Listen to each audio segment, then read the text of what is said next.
क्या करो भगवान, जिस देश में रहो, जिस भेष में रहो, राधा रमण राधा रमण राधा रमण कहते रहो। भैया अभिमान को तो अपने पास भी नहीं आने दो, भटकने भी नहीं दो।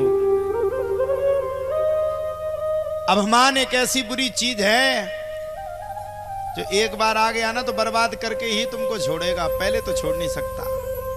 भैया कुछ बन पाओ ना बन पाओ, लेकिन अभिमान को अपने पास मत रखो, जिंदगी बदल जाएगी। कुछ होने के बाद अगर अभिमान हो गया, जिस दिन लोग तुम्हें अभिमानी कहने लगे, समझ लो तुम्हारे पतन का कारण स्वयं तुम जड़ खोद रहे हो। भगवान अभिमानी व्यक्ति के पास नहीं रहते, और जब भगवान तुम्हारे पास नहीं होंगे तो तुम्हारी रक्षा करने वाला कौन है भाई? कौन रक्षा करेगा आपकी? जब भगवान ही आपके रक्षक नहीं होंगे तो कोई आपकी खाक रक्षा करेगा? कोई आपकी खाक सुनेगा? कोई आपकी खाक बात को मानेगा? इसलिए भगवान अगर आपके रक्षक हैं तो आपको भगवान के साथ कदम से कदम मिला करके चलना पड़ेगा, तब भगवान आपकी रक्षा करेगा। महाराज आगे की कथा है, भगवान ने जाकर के गोवर्धन की पूजा करवा डाली। गरिमानम सिसोर बूढ़म नासे हे गिरकूटबत भूमो निधाय तम गोपी विस्मिता भार पीड़ता। भगवान ने गोवर्धन की पूजा करवा डाली, 56 प्रकार के पिशाल लगवा दिए। सुखदेव बाबा कहते हैं, राजा परीक्षित, इधर जब राजा कंस को पता चला कि मेरी पूजा की जगह पर यहां तो गोवर्धन की पूजा हो गई, राजा इंद्र को बड़ा क्रोध आया। क्रोध में आकर के राजा इंद्र ने जाकर के आदेश कर दिया, जाओ पूरे ब्रज में ऐसी बरसात कर दो कि संपूर्ण ब्रज बह जाए। हमें लगता राजा इंद्र इस बात को भूल गया कि तुम्हारे बाप बैठे हैं ब्रज में, तुम क्या डुबाओगे पूरे ब्रज को? भगवान बोले ठीक है, चैलेंज मुझे, मेरे लिए, चलो हो जाओ शुरू। राजा इंद्र ने बड़े बड़े सामंतक नाम के मेघों को बुलाया और बड़े बड़े मेघों को बुला करके राजा इंद्र ने बरसात करवाना शुरू करवा दी। ऐसी घनघोर बरसात, ऐसी घनघोर बरसात, ऐसी घनघोर बरसात की बरसात के कारण तीनों लोग बरसात के कारण तीनों लोग उथल पुथल हो गए। पूरा ब्रज भर गया। अजय से ब्रज भरा सो सबरे ब्रजवासी वो तो दूसरी भी गाने लगे, पब्लिक है, जनता किसी की नहीं होती। गाने लगे, ओ कनुआ देख तेरे चक्कर में हम सब डूबे जा रहे। भगवान बोले अच्छे उल्टे आदमी हैं। गए थे सबरे ब्रज में पूजा करने के लिए और 2 सकेली मेरे ऊपर रख दिया। ओ कनुआ निकल बाहर, तेरे चक्कर में इतनी बरसात हो रही कि हम सब मारे जाएंगे। भगवान तो सो रहे थे, बाहर निकले, क्या बात है,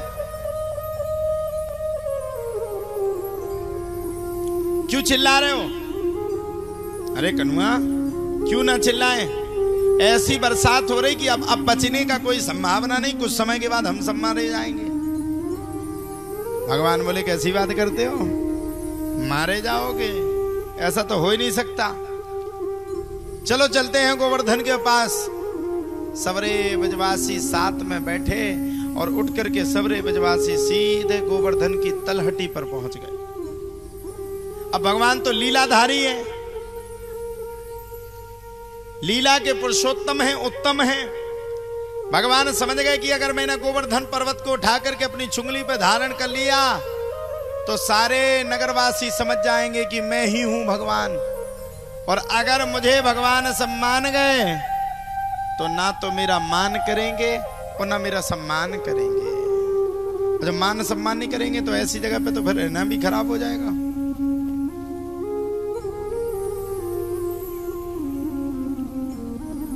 सबरे ब्रजवासियों ने इस बात को तदंतरकालीन के साथ समझ लिया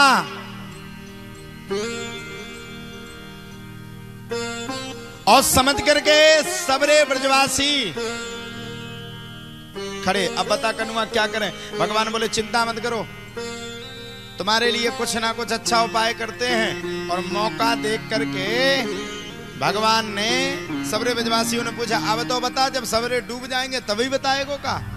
चिंता ना करो, गोवर्धन ने मेरे कान में एक मंत्र फूंक दिया, कहता है जैसे ही उठाओगे वैसे चुंगली पे धारण कर लेना। सबरे ब्रजवासी तैयार हो गए। सीधा गोवर्धन भगवान ने एक सांस में भगवान श्री कृष्ण ने पर्वत को उठाया और पर्वत को उठा करके अपनी चुंगली पर धारण कर लिया।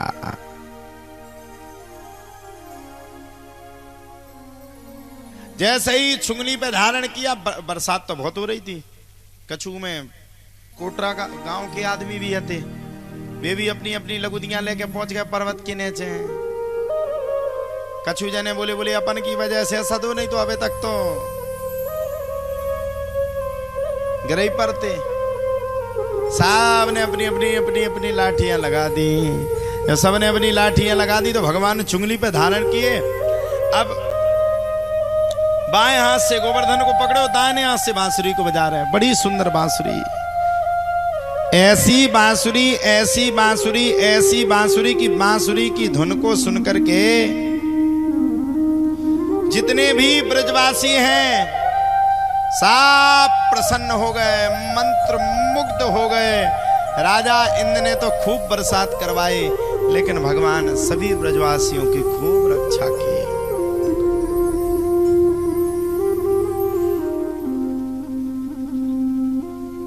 खूब रक्षा करने लगे भगवान सारे ब्रजवासियों को। अब बस बीच में ब्रजवासियों को अपने आप में अभिमान आ गया।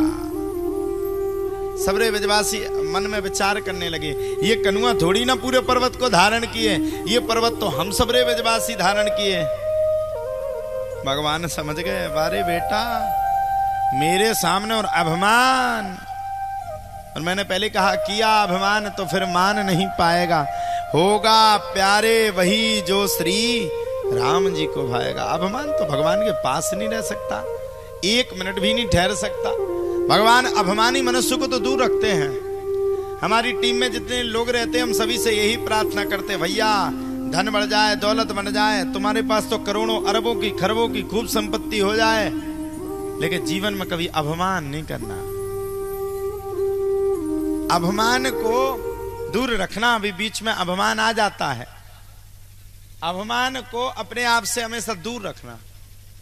हम तो नॉर्मल इंसान हैं, अपन तो हर प्रकार की जिंदगी जी के जानते। हमने तो भट्टा का कज्जा भी खाई,